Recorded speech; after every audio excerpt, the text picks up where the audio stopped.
Olá, Cinejornal começando e hoje para falar de novidade aqui no Canal Brasil. Em 1961, uma série documental que aborda a crise política detonada pela renúncia do presidente Jânio Quadros e a tentativa de golpe de Estado que quase impediu a posse do vice-presidente João Goulart. O programa tem direção de Amir Labak e contou todos os detalhes para o repórter Kiko Molica em São Paulo. Dá só uma olhada. É Jânio quem vem aí. Para a grandeza da União, Jânio vem aí, felicidade da nação. Jânio vem aí, para um Brasil melhor, Jânio vem aí, guarde o nome de cor, porque Jânio vem aí. A série 1961 investiga o momento em que o Brasil opta pelo parlamentarismo para evitar um golpe de Estado e permitir a posse do então vice-presidente João Goulart. Amir, me fala do seu interesse nesse momento da história brasileira. Eu era um jovem estudante de comunicações no começo dos anos 80, quando eu ouvi falar pela primeira vez disso, que a renúncia do Jânio Quadros, em 25 de agosto de 1961, tinha desencadeado uma tentativa de veto à posse constitucional do João Goulart e que uma grande campanha, sobretudo no Rio Grande do Sul, liderada pelo Leonel Brizola, governador do Rio Grande do Sul, baseada numa rede radiofônica, a Rede da Legalidade, se opôs a essa tentativa de golpe militar. Essa história inacreditável, que é uma das maiores crises políticas e militares da história do Brasil, não tinha sido contada. Eu fiz um livro, consegui editar um livro pela Brasiliense, contando essa história, que antes de eu ser crítico de cinema, eu virei articulista político por conta da Folha, por causa desse livro. O chacrinha na política que conseguia se comunicar e passar uma imagem de que ele estava do lado do povo e ia resolver os problemas do povo. Mas tratava o povo com desprezo. A série conta com diversos depoimentos de pessoas que testemunharam a história e um acervo maravilhoso. Me fala dessas suas opções narrativas. Uma opção narrativa foi não ter narração. Eu queria que a história fosse contada por quem testemunhou a história. O que aconteceu foi uma espécie de trailer, ou, digamos, um ensaio teatral do golpe de 64.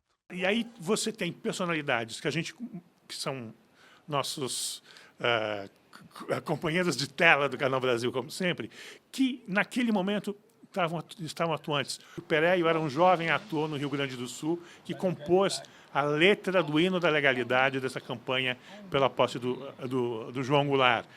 O Barretão foi o último fotógrafo, ele era fotógrafo do Cruzeiro, a conseguir pousar, sair do Rio e ir para Porto Alegre para acompanhar e fotografar a legalidade. O Cacá Diegues era um jovem líder estudantil no Rio de Janeiro, ligado à União Estadual e União Nacional, sobretudo, na época, já a União Nacional dos Estudantes. Ele acompanhou o movimento estudantil. A Fernanda Montenegro, que já era a grande Fernanda Montenegro dos palcos brasileiros, acompanhou no Rio de Janeiro, onde houve a maior repressão contra os defensores da posse do Jango, porque o Carlos Lacerda, governador do estado da Guanabara, então, era da UDN, era aliado do Jânio, tinha rompido com o Jânio, mas era visceralmente anti-janguista. Então houve uma repressão muito forte na Guanabara e a Fernanda estava ali no calor da hora testemunhando o que aconteceu. Tem esses depoimentos de pessoas que são menos conhecidos, digamos, do espectador do Canal Brasil e grandes testemunhas e protagonistas dessa história que eles vão poder ter o privilégio de conhecer na série agora. Me surpreendeu bastante a participação da viúva do João Goulart. Como é que foi esse encontro? Ela foi generosíssima com o tempo e tem uma memória e um carisma impressionante. Ela não estava no Brasil na crise. O Jango tinha ido para a China, ela estava com os filhos na Espanha, descansando, passando as férias. O Jango passa pela Espanha, vai na volta para o Brasil, vai visitá-la, visitar os filhos. Ela dá um calor humano para a história, contando como o Jango estava vivenciando aquele momento. E ela é uma mulher de opiniões muito fortes. É muito bacana ver como ela hoje em dia se posiciona e explica qual era a posição dela naquele momento. Ele tinha muito boa vontade. O Jango era um homem que tinha muito, era devotado para os assuntos das pessoas mais carentes, das pessoas. Então, eu acho que isso não era o que eles queriam. Então, eu acho que foi aí a incompreensão toda. Eu acho que quem assistir a essa série vai ficar um pouco perplexo com a atualidade dessa história, com a forma como ela dialoga com os dias de hoje, né, Amir? Kiko, é muito duro perceber que o Brasil tem uma nefasta tradição de não punir golpistas, de não punir quem vai contra o regime democrático, de não punir quem atenta contra os direitos humanos. Outra lição de 61 é: se tentarem dar um golpe de Estado, resista como você puder. Essa é a grande lição de 61. Na história brasileira, e eu acho que tem poucos momentos na história mundial em que um golpe de Estado foi derrubado porque houve resistência civil e militar por quem tentou desrespeitar a Constituição e a democracia. Então, a lição maior de 61 é isso: viva a democracia e resista contra quem atentar contra ela. Uma falsa luta contra a corrupção, porque na história brasileira, sempre que tem um presidente que de uma ou de outra forma, mais ou menos ligado ao movimento democrático e da soberania nacional, eles vêm com essa história de corrupção. Isso aconteceu com Getúlio Vargas, aconteceu com Juscelino, na continuidade aconteceu com Jango, aconteceu com Lula e com a Dilma.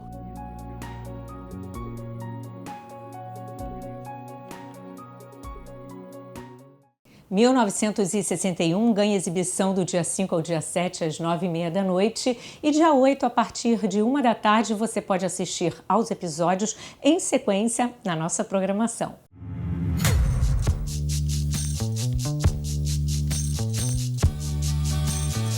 E a gente veio acompanhar um dia das filmagens do longa-metragem Homem com H. O filme percorre 5 décadas da vida desse grande artista brasileiro que é Ney Matogrosso. As descobertas da adolescência, o sucesso meteórico dos Secos e Molhados, o grande amor da vida dele, Cazuza, e a coragem que ele teve para partir para uma carreira solo. Tão lindo ver você! Como está sendo viver essas várias fases de Ney Matogrosso? Que é o Ney, e é uma intensidade, assim, sabe, perceber o filme acontecendo durante décadas e olhar para isso, assim, fisicamente, sabe, com essa construção que a gente tentou trazer junto com a caracterização e com os ensaios. Então acho que é um filme, assim, que dá essa trajetória da vida do Ney, e a mim ficou esse desafio, assim, de conseguir permear por esses anos todos. Eu não tenho muito o que comentar, não leio esse jornal. Eu espero que meu público consiga ver diferente de você.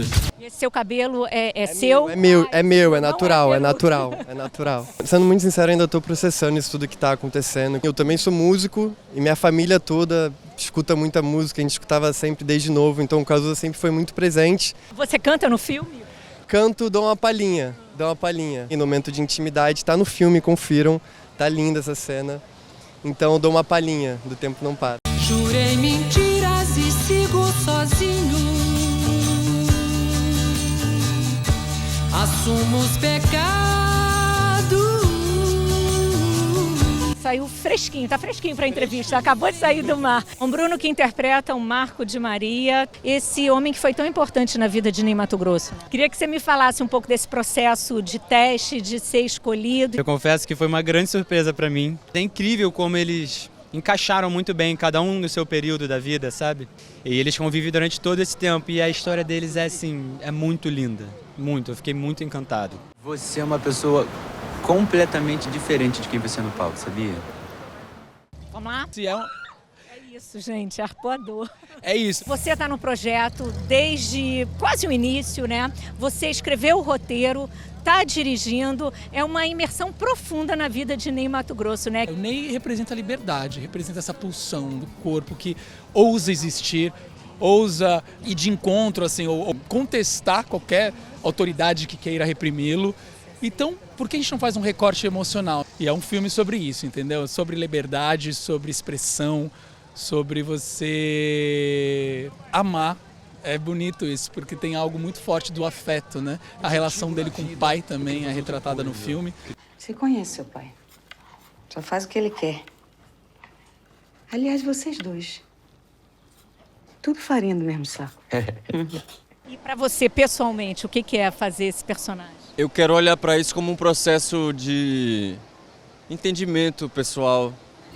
Eu sempre olho dessa forma, assim, quando estou fazendo um personagem, mas tendo o Ney como referência e sendo esse filme uma cinebiografia, eu acho que é um processo de cura mesmo para mim.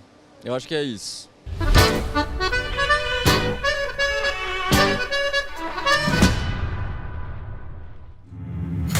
Aqui é Valentina Ersage e hoje eu escolhi um filme brasileiro que marcou a minha vida. Você me fez sonhar, trouxe a fé que eu perdi. Essa foi uma escolha muito difícil, mas eu não poderia deixar de escolher O Céu de Sueli, de Karim Ainous. Cadê teu macho? Meu marido tá chegando. Daqui a um mês. Esse filme conta a história de uma jovem que está de volta à sua cidade natal, com seu filho pequeno ali no interior do Ceará, e ela fica à espera do marido, e esse marido nunca aparece. Ela decide rifar o próprio corpo para conseguir dinheiro para comprar uma passagem de ônibus para ir embora daquela cidadezinha. Tu vai desistir dessa rifa, né? Tá todo mundo dizendo que você vai ser presa, que isso é putaria. Ninguém prende ninguém por causa de rifa, não.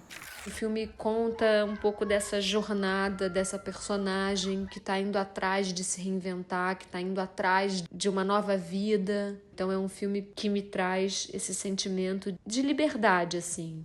Tô indo pra Porto Alegre. Tem uma amiga minha do lado de São Paulo. Tá morando lá em Porto Alegre. Uma cena que eu adoro nesse filme, ela tá na rodoviária, ela vai até a moça da bilheteria e ela pergunta: qual o lugar mais longe que vocês têm? Acho que essa cena, pra mim, é muito marcante. Qual a passagem que a senhora tem pra mais longe? Mais longe como assim? O lugar mais longe daqui. Tem pro Rio Grande do Sul, para em Porto Alegre e Pelotas.